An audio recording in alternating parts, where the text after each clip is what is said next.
Hello friends, Kisan is here again and welcome you in this video tutorial. This is the continuation of my previous video. There we have learned how to define a different properties file in a Spring Boot for different environment, right? Using a Spring Boot profiles concept.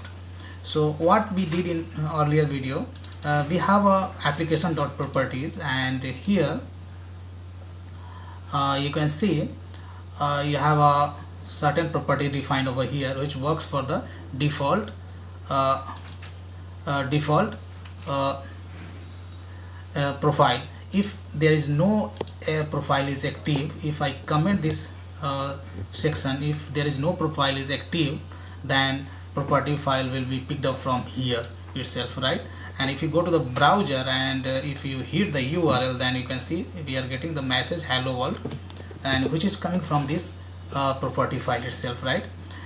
We have a three different property file. So the way we used to define the property file, the naming convention which we follow, you will have to specify the application hyphen environment name. So if you have a dev, then dev hyphen dev, if you have a prod, then hyphen prod, and if you have a test, then hyphen test, and whatever environment you want to define dot property. This is the way to define a properties file for different environment, right? So this represents basically default profile for me, and we have a dev profile, and there you can see I have given the message hello world from the dev. If I active this profile, right, if I active the dev profile, then property file will be picked up from this property file. And similarly we have defined a separate properties file for the dev environment, right? And these profiles we can make active or deactive from our parent, or you can say default property file which represents the default profile, right? So from here you have a property is called spring.profiles.active, and from here you can make active and deactive. So if I uncomment this section, then now prod profile is getting activated. And if you look into the controller, that controller is defined with the simple hello message API, and which returns the message. And this message basically we are just picking from the activated profile when from the property file, and depend on the and from which property file this message will be picked up, that depends on the which profile is currently activated or active. Okay, we have this bootstrap class, and there we have just auto-wire a data source. As we know that in Spring, if you specify the all properties which is required to create a data source, if you all property you specify in the property file, then a Spring Boot automatically gives you the data source. So simply I have declared this data source, and I did at rate auto wire, and data source information just I'm trying to print it on the console, right? So let's, for simplicity, what I'll do, I'll make mark like this, and this data source just we are checking, right? So if you look into the console, my console, and here data source we are printing over here. So if you look into the data source information, and basically almost everything is same for the all data source, but if you look into the URL, then you can see URL saying that prod db, right? Why prod db? Because currently our prod profile is active. If while looking into this, see, if prod is active. If I do dev db, dev profile I want to active, then make it dev, and dev tools are in action. So now you can see dev db is getting picked up, because this data source is created to take information from this property file, right? And here we are using the dev db for the dev environment, right? So these are the pretty much enough about the Spring Boot profiles. Apart from that, here if you look into the from here we are just making active our profile. So this is not the only way to do this. So profile you can make active from the VM argument as well. I'm very much sure if you worked as a release manager, then you might have you might have set a lot of environment property in the VM as a VM argument, right? So how we can set this property as a VM argument? So you will have to go to this main class from where your Spring Boot starts running, and go to the run configuration, and here you will have a Spring Boot, right? Go to the argument section, and make sure that this class is selected, your main class is selected, and VM argument, what you do, -d, and this spring.profiles.active equal to, I'm going to specify dev, right? And apply and close. Now if here there is no profile active as of now, right? I have commented this one. Now if I run this, as we have made changes in the VM argument, so we will have to stop the server, and let's run it again.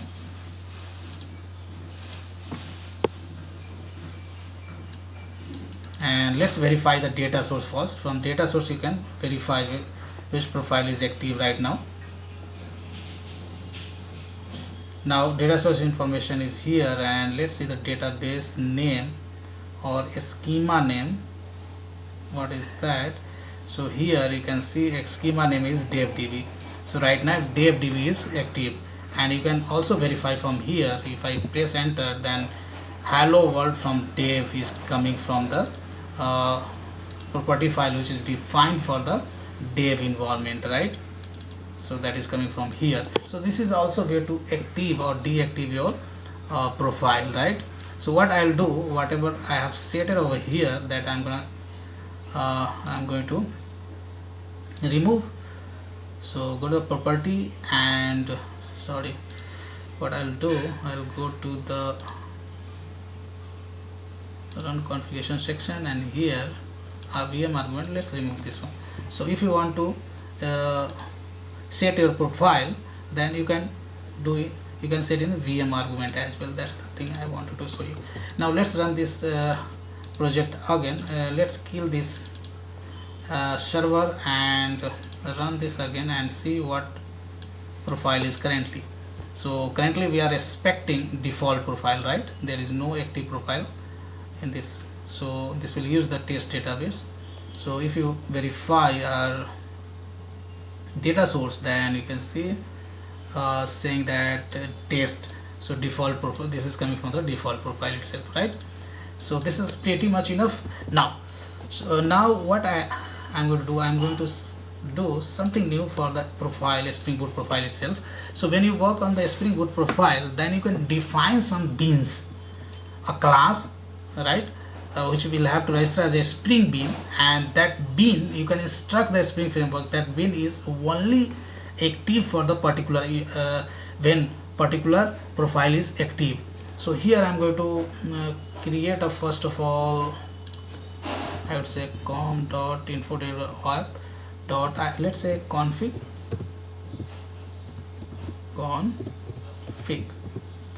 and I would say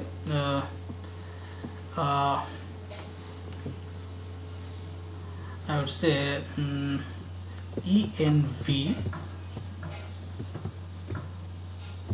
config. Okay, env what I can say, env profile, env based config, something like env based config.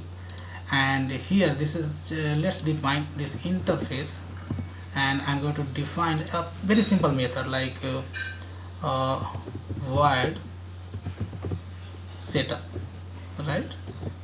Simply I've defined this method, and we can define a class which will represent. So I would say dev profile bean, something like that, and this is gonna implement env based config, right? Now here simply I'm going to specify a message, dev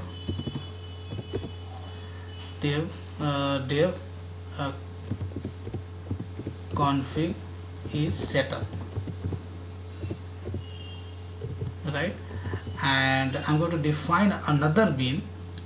So what I'll do, I'll copy and paste the same class over here, and I'll give the name as prod profile bean. Okay, so we have two classes, Java classes. One represents the prod profile bean and another is, and I would say here, now this class you will have to register with a Spring framework, right? A Spring container. So this class either you will have to annotate as @component or @service. So I'm going to use @service. You can use either @service or @component. And second annotation you will have to use @profile. And here in bracket you will have to name the profile name. So I'm going to specify the dev. So now this bean will be created and will be registered with the Spring container, and when your dev profile will be active at that time, this bean will be created and registered with the Spring container. So that's the significance of. So here you can define a lot of beans, and which will be only created when dev profile will be activated. Now similar step will have to repeat for the prod env as well. So prod env, and I would say prod. So here we'll have to specify the profile name, right? Now we have to verify this beans. Just we have to verify whether when we active prod profile, then this method is getting invoked, and when we active dev profile, then corresponding this setup method is getting called. So we can test it from here itself. Here what I am going to do, private, I would say env based config. So instead of auto wiring implementer type, we are just auto wiring the interface type, auto wired. And here